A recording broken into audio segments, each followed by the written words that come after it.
Break के बाद एक बार फिर से आपका स्वागत है। आप देख रहे हैं income tax return special tax group और इनकम टैक्स से जुड़ी हर वो बारीकी बता रहे हैं जो आपको आईटीआर फॉर्म भरने में आपको जानना बेहद ज़रूरी है। और अब हम चर्चा करेंगे एनुअल इनकम स्टेटमेंट एआईएस की, जो कि इन दिनों इनकम टैक्स रिटर्न भरने वालों के लिए बेहद ज़रूरी हो गया है।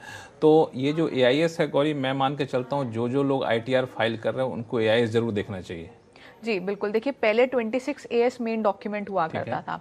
आज भी 26 एएस मेन डॉक्यूमेंट है, लेकिन इसी के साथ साथ एआईएस भी एक डॉक्यूमेंट ऐड हो चुका है पिछले साल से, जिसके अंदर बहुत डिटेल में जानकारी दी जाती है।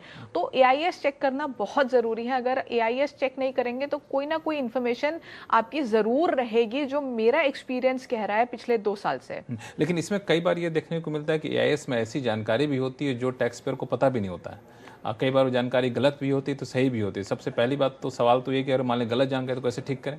देखिए लक्ष्मण, बिल्कुल आपने ठीक कहा। लोगों को पता ही नहीं होता एआईएस में क्या जानकारी आ रही है। तो सबसे पहले तो मैं आपको बता दूं, अगर एआईएस में गलत जानकारी आ रही है तो आपके पास फीडबैक का ऑप्शन होता है, विच इज़ ऑप्शनल, ज़रूरी नहीं है आपको डालना है।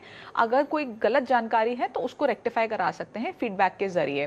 दूसरी बात यह है, बड़ी इंटरेस्टिंग बात है कि इस बार ये और पिछली बार भी ये एक्सपीरियंस किया था, इस बार तो बहुत ज़्यादा एक्सपीरियंस किया है ये, कि क्लाइंट्स को पता ही नहीं है कि उनका कैपिटल गेन भी आ रहा है। कोई क्लाइंट आता है, वो कहते हैं जी हमारी तो खाली सैलरी इनकम है, और अपना फॉर्म 16 दे के चले जाते हैं। हम उनका एआईएस चेक करते हैं तो पता लगता है कि उनकी तो कैपिटल गेन भी हुई है, और काफ़ी अच्छे बड़े बड़े अमाउंट्स की कैपिटल गेन है जो उनको पता ही नहीं है।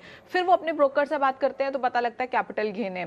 तो आप ये इन्फॉर्मेशन मिस मत कीजिए, क्योंकि अगर आपने कैपिटल गेन की इन्फॉर्मेशन नहीं दी अपने रिटर्न में तो आपको नोटिस आने का चांस बिल्कुल बनता है। तो ऐसा भी होता है कि कैपिटल गेन्स का पता नहीं होता है टैक्स पेयर्स को और एआईएस में दिख रहा होता है। ऐसे कौन से बिल्कुल कैपिटल? कमाल की बात है लक्ष्मण, ऐसा बहुत कॉमनली देखा जा रहा है कि टैक्स पेयर्स को पता ही नहीं है कि उनका कैपिटल गेन है, और एआईएस में देख के उनके जो प्रोफेशनल्स हैं, सीएज हैं, और जिनसे भी वो रिटर्न भरवाते हैं, वो बता रहे हैं कि आपका एआईएस में तो कैपिटल गेन आ रहा है, आप उसकी जानकारी भी तो दीजिए। तो कैपिटल गेन्स की जानकारी देना बहुत जरूरी है, वरना महंगा पड़ सकता है। बिल्कुल, नोटिस आ सकता है इस केस में। अगर आप कैपिटल गेन की जानकारी नहीं देते हैं और सरकार के पास ऑलरेडी इन्फॉर्मेशन है कि आपने सेल की है म्यूचुअल फंड्स की या शेयर्स की, तो आपको, या प्रॉपर्टी की, कोई भी कैपिटल, किसी भी तरह का कैपिटल गेन, तो आपको नोटिस बिल्कुल आ सकता है। तो इसमें जो एआईएस में कैपिटल गेन्स दिखाता है, जो देनदारी बनती है, वो पूरा कैलकुलेट करके बताता है? तो जो नहीं, देखिए कैलकुलेट करके नहीं बताता, वो सिर्फ ये बताता है कि आपने सेल की है इतने अमाउंट की, और वो अमाउंट भी गलत हो सकता है, लेकिन आपको ये तो पता लग गया ना कि आपकी जानकारी सरकार के पास है कि आपने सेल किया है। तो आपने रिटर्न में सही जानकारी देनी है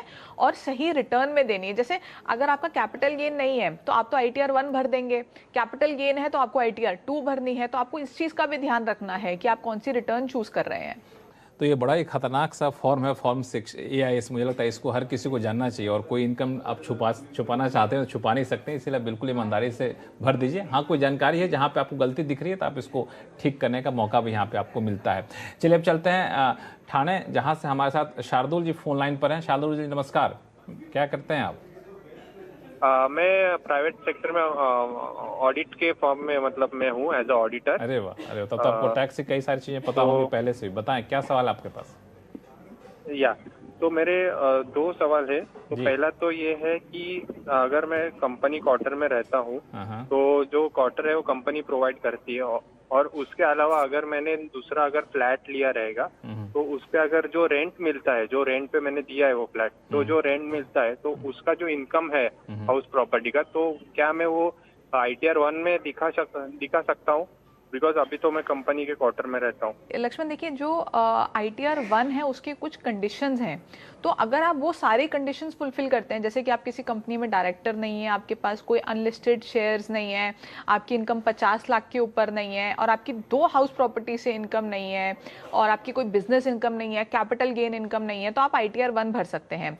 तो आईटीआर 1 अगर आपकी नॉर्मल सैलरी इनकम आती है जो 50 लाख से कम है, और साथ ही आपका 1 हाउस प्रॉपर्टी से आपकी इनकम आ रही है, तो आप आईटीआर 1 बिल्कुल भर सकते हैं। लेकिन ये जो बाकी कंडीशंस मैंने बताई वो देख लीजिएगा, अगर वहां से कहीं आप फॉल करते हैं उस किसी कंडीशन में, तो आपको आईटीआर 2 भरनी होगी। एक सवाल लेते हैं तरुण जी का, और इनका सवाल ईमेल के जरिए आया है। दरअसल इनके पिताजी पिछले साल रिटायर हुए हैं और उन्होंने इनके सेविंग अकाउंट में 30 लाख रुपए ट्रांसफर कर दिए। अब ये जानना चाहते हैं कि ये अपने इस राशि को जो उनके पिताजी ने इनको ट्रांसफर किया है, इसको ये कैसे अपने आईटीआर में दिखाएं। पेचीदा सवाल है कि नहीं, ऐसा होता है? देखिए बहुत कॉमन है, अपने फैमिली में से किसी से भी कोई भी रकम आपको गिफ्ट में मिलना बहुत कॉमन चीज़ है। फादर ने अपने सन को दी है तो ये सेक्शन 56 में पूरी तरह से एग्जेम्प्ट होती है, इसके ऊपर आपको कोई टैक्स नहीं देना होता। अब बात आती है कि इसको ITR में दिखाना है या नहीं दिखाना है, तो इस पे अलग अलग प्रोफेशनल्स के अलग अलग व्यू हैं। कुछ लोग कहते हैं दिखाने की ज़रूरत नहीं है, कुछ लोग कहते हैं दिखाना ज़रूरी है। तो मेरे हिसाब से आपको दिखा देना चाहिए। एग्जेम्प्ट कॉलम में, एग्जेम्प्ट इनकम में आप इसको दिखा दें कि आपको इतनी रकम मिली है जो कि एग्जेम्प्ट है। साथ ही साथ जो हम हमेशा बताते हैं, स्पेशली क्योंकि ये रकम भी बड़ी है, तो आप एक गिफ्ट डीड ज़रूर बनवा लें या उनसे ईमेल पे या एक लेटर ले लें कि उन्होंने आपको ऑनलाइन ये पैसा ट्रांसफ़र किया है, ये चेक नंबर है, ऑनलाइन ट्रांसफ़र किया है तो रेफरेंस नंबर है, इस डेट पे ट्रांसफ़र किया है और एक गिफ्ट के तहत आपने ट्रांसफ़र किया है। तो आपको आगे चल के अगर कभी केस लगता है या कोई नोटिस आता है तो कोई परेशानी नहीं होगी।